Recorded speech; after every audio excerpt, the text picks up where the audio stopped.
Salut, c'est Yannick de Progresser en photo. Alors aujourd'hui, on se retrouve devant l'ordinateur. Je voudrais vous présenter un logiciel qui est génial, que j'utilise depuis 1 an.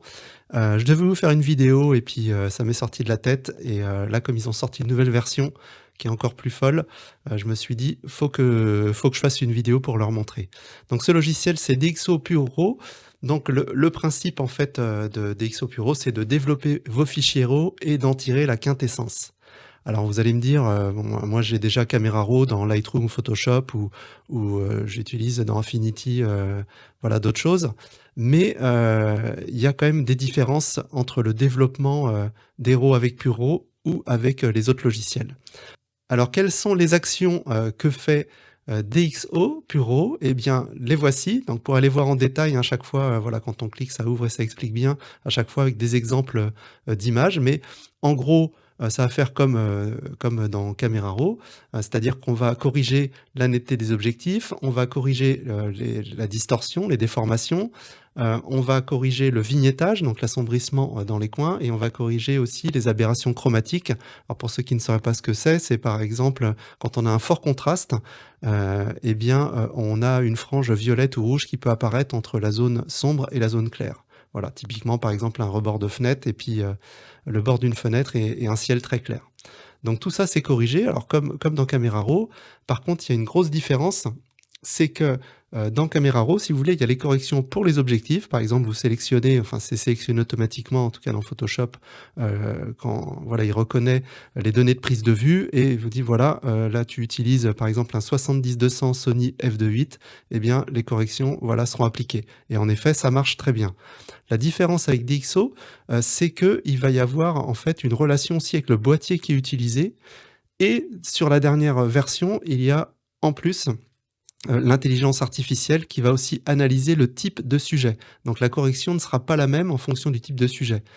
D'ailleurs, quand on retouche pas de la même façon un paysage ou un portrait, au niveau de la netteté notamment. Donc voilà, donc tout ça fait que, ben, le résultat est quand même assez incroyable. Alors avant de vous montrer, des exemples en photo, ça marche comment? Donc vous pouvez l'utiliser, soit ce qu'on appelle en standalone, c'est-à-dire que vous lancez le logiciel ou vous allez dans votre explorateur, vous faites clic droit, je vais vous montrer, hein, et puis ça ouvre, Pure RAW directement et voilà, le traitement est appliqué.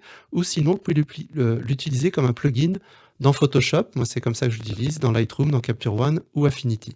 Voilà, et ensuite, vous poursuivez, le traitement, directement dans votre logiciel favori. Je vous propose de voir quelques exemples en pratique et vous montrer, comment ça marche. Alors ici, j'ai une vieille photo. Alors j'ai cherché un peu dans mes archives, voilà, des photos, qui étaient, un peu bruité, donc là c'est pris avec un Nikon D7000, donc capteur APS-C, qui date un peu à 3200 ISO. Voilà, conditions de lumière, un peu extrêmes comme vous pouvez le voir ici. Donc comment ça marche? Eh bien, je vais faire un clic droit et vous voyez ici je vais pouvoir développer avec donc Pure RAW. Donc j'ai différentes options, vous voyez HQ, Prime, Deep Prime XD. Donc ici ce sont les premières versions, donc qui marchaient déjà bien, mais plus on monte ici, meilleurs, sont les résultats. Mais plus ça demande de la ressource, donc si vous avez un ordi qui est très lent, partez sur Prime ou Deep Prime, voilà. Et sinon, moi je vous conseille vraiment, de prendre celui-ci. Et après au niveau de l'export, vous pouvez l'exporter soit en JPEG directement ou soit en DNG. Donc en DNG, ça on va dire c'est l'équivalent, du format RAW, donc on va pouvoir aller plus loin dans les retouches ensuite. Donc moi je préfère toujours prendre en DNG. Donc voilà, je clique dessus, ça m'ouvre le logiciel. Donc là, il me dit que, ben, il n'a pas téléchargé encore ce profil-là. Donc là, il va me télécharger le profil D7000 avec le Nikon 1024. Je fais enregistrer. Voilà, et là, il fait le traitement. Donc, vous voyez, ça va relativement vite. Bon, après, j'ai un bon ordi aussi. Et après, voilà, ça me crée un fichier ici. Et là, je vais avoir le résultat.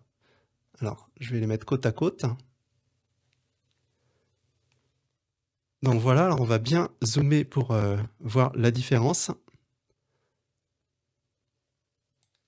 Donc ici, enfin, je pense que de toute façon vous le voyez sur les photos, hein. Donc là c'est Deep Prime, le traitement du fichier RAW, donc pas encore retouché, hein. Là j'ai, voilà, on voit que c'est sous-exposé, etc. Et ça c'est le fichier original. Donc vous voyez le bruit qu'il y avait, hein, c'est un ancien capteur APS-C Voilà et là, voilà, donc que ce soit le bruit chromatique, donc de couleur ou le grain de luminescence, voilà, ça a disparu et on conserve quand même de la netteté, c'est même plus net, alors qu'on a pour l'instant fait aucune retouche. Donc là, vous voyez, on part déjà d'une base qui est excellente, contrairement à ici et vous savez que généralement quand on traite le bruit numérique eh bien on fait, du lissage, on et donc on perd beaucoup de netteté, ça lisse un peu la photo pour, effacer le grain. Alors que là, eh ben, le logiciel non seulement a enlevé tout le grain, c'est hyper propre et on a conservé des détails, on a même gagné puisqu'il y a une optimisation, optique par rapport au boîtier. Donc voilà un résultat concret. Alors, je vais vous montrer autrement, comment l'utiliser si vous le lancez directement. Voilà, donc c'est très simple, hein, l'interface est très simple si vous voulez l'utiliser comme ça. Donc vous allez aller choisir un fichier RAW. OK, donc là c'est une photo, prise tout à l'heure à 12800 ISO. Donc voilà, comme ça on va voir ce que ça donne. Donc là ça s'affiche ici. Alors vous pouvez faire du traitement par lot, en prendre plusieurs. Ensuite on va faire traiter maintenant. Voilà, et là il nous propose donc, Deep Prime XD, donc c'est celui qu'on va prendre et vous pouvez choisir, ben, ce que vous voulez en fait, traiter. Donc, moi je traite tout, voilà et vous pouvez donc choisir le format de sortie, dossier d'origine et cetera et vous pouvez ensuite exporter donc, moi j'utilise Photoshop ou alors, dans un autre logiciel et cetera. Alors au niveau de la netteté, vous pouvez faire faible, standard, forte, élevée. Standard, je trouve que ça marche bien, on a un bon piqué tout de suite, comme ça il n'y a pas besoin d'en rajouter après dans son logiciel favori. Voilà, c'est à vous de voir. Vous ferez des essais selon, ce que vous préférez. Donc une fois que tout est OK, on fait lancer l'optimisation. Donc là, il traite, donc là c'est un fichier, voilà, qui fait 33 millions de pixels. Donc c'est un petit peu plus long.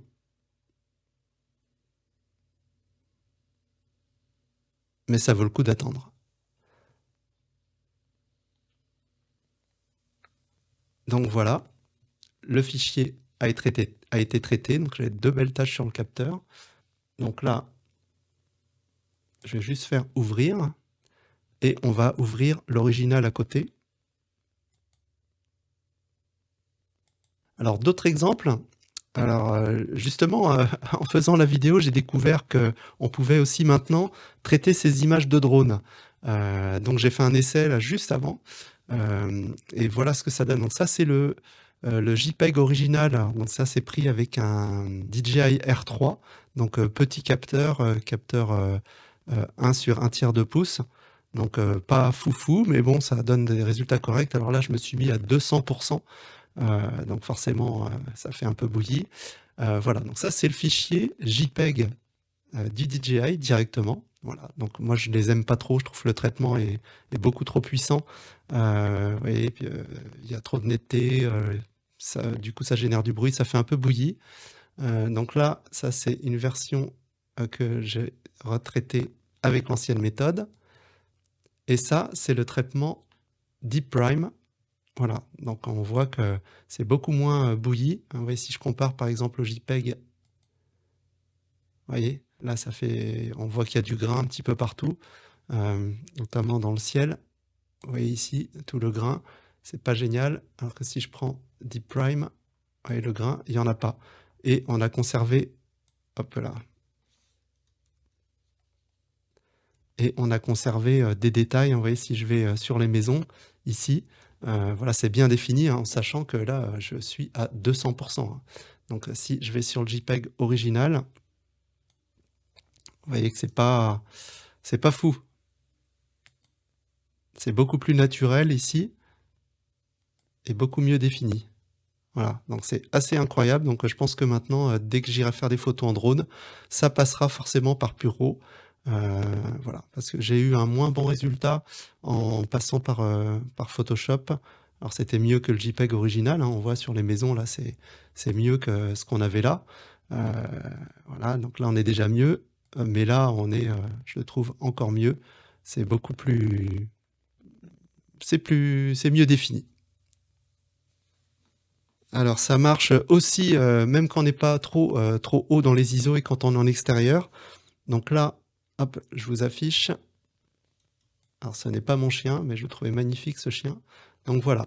Donc là, c'est le fichier RAW original. Donc ça, c'est pris avec un Nikon D750 à 2200 ISO. Donc sans problème pour un D750, hein. Vous voyez, on n'a pas trop de bruit, hein. Je vais même zoomer encore davantage pour qu'on voit bien.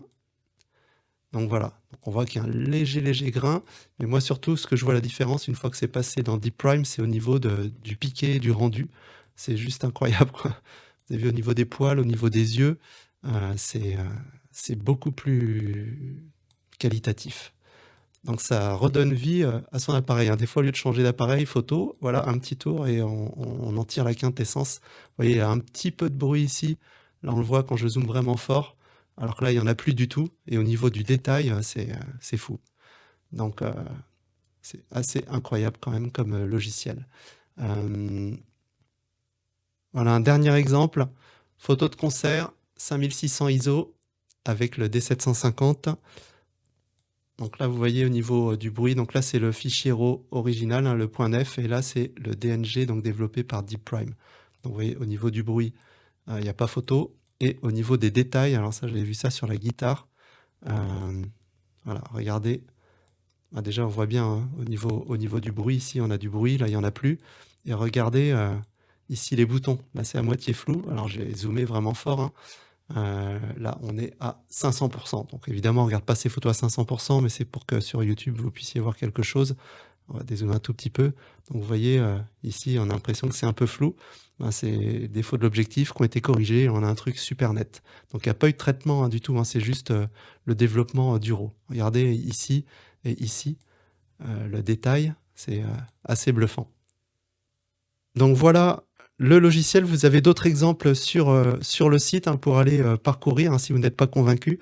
Mais c'est assez bluffant. Alors je rappelle que cette vidéo n'est pas sponsorisée du tout, hein, je ne suis pas payé et DxO ne verra pas la vidéo avant que je la publie. Petite précision. Voilà. Donc allez faire un petit tour, ça vaut le coup d'essayer, hein. Des fois je vois des gens dans mes formations qui veulent tout le temps changer de boîtier, avoir le top du top. Et avec les essais que j'ai faits, même avec des vieux boîtiers, à partir du moment où on shoot en RAW, donc je vous conseille vraiment de shooter en RAW. Même si pour l'instant, vous n'êtes pas très doué en retouche, ça viendra sûrement et vous allez regretter de ne pas avoir pris en RAW. Donc si vous avez un petit peu peur de vous louper en retouche, vous prenez RAW plus JPEG et ça vous permettra de ressortir des vieux RAW et de les traiter voilà, de façon incroyable. Voilà, c'était Yannick de Formation pour les pros. J'espère que cette vidéo vous a été utile. Si c'est le cas, un petit pouce bleu pour m'encourager. Pensez à partager avec vos amis photographes. Et moi, je vous dis à bientôt pour une prochaine vidéo. Salut!